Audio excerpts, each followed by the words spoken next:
Diabetes లేకపోతే ఈ వీడియోని స్కిప్ చేసేయండి. చాలా మంది వచ్చి ఫ్రూట్స్ తింటారు, బట్ వాళ్ళకి షుగర్ వచ్చి జాస్తిగా ఉంది. తన ప్రాబ్లం ఏమంటే,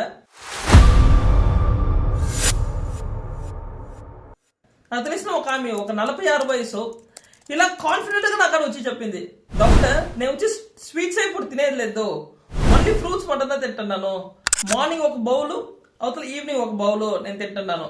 బట్ ఆమె బ్లడ్ షుగర్స్ లెవెల్స్ వచ్చి ఫుడ్ తిన్న అవుతుంది పోస్ట్ మీల్ షుగర్స్ వచ్చి 230కి జాస్తిగానే తెలుస్తుంది.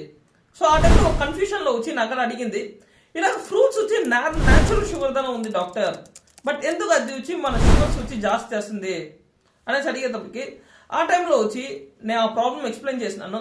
ఫ్రూట్స్ షుగర్ అయినా కూడా వచ్చి అది ఒక షుగర్ దా, మన వచ్చి ఫ్రూట్స్ వచ్చి జాస్తిగా తినేటప్పటికి మన షుగర్స్ లెవెల్స్ జాస్తిగా అవుద్ది. లేకపోతే వచ్చి ఫ్రూట్స్ నుంచి జ్యూస్ లాగా మనం తాగేటప్పటికి కూడా మన షుగర్స్ వచ్చి జాస్తి అవుద్ది. దీని వచ్చి మన ఇన్సులిన్ రెసిస్టెన్స్ జాస్తి అవుద్ది. సో మన హెల్తీ ఫుడ్ గా ఉన్నా కూడా మనం వచ్చి జాస్తిగా తినేటప్పటికి వచ్చి అది అన్హెల్తీగా మన బాడీలో వచ్చి మారిపోద్ది.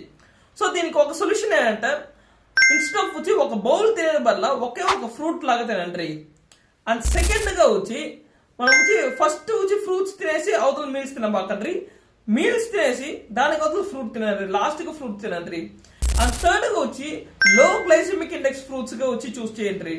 లైక్ వచ్చి గోవా, యాపిల్, బెర్రీస్ ఇలాంటి ఫ్రూట్స్ చూస్ చేసేటప్పటికి వచ్చి మన షుగర్ లెవెల్స్ వచ్చి తగ్గద్ది. సో మీరు డయాబెటీస్ నుంచి బయటికి రావాలంటే ఈ లింక్ ని క్లిక్ చేసేసి రిజిస్టర్ చేయండి. నేను మీకు చెప్తాను ఎట్లా వచ్చి మీరు డయాబెటీస్ నుంచి బయటికి రావచ్చు అనేసి. Thank you.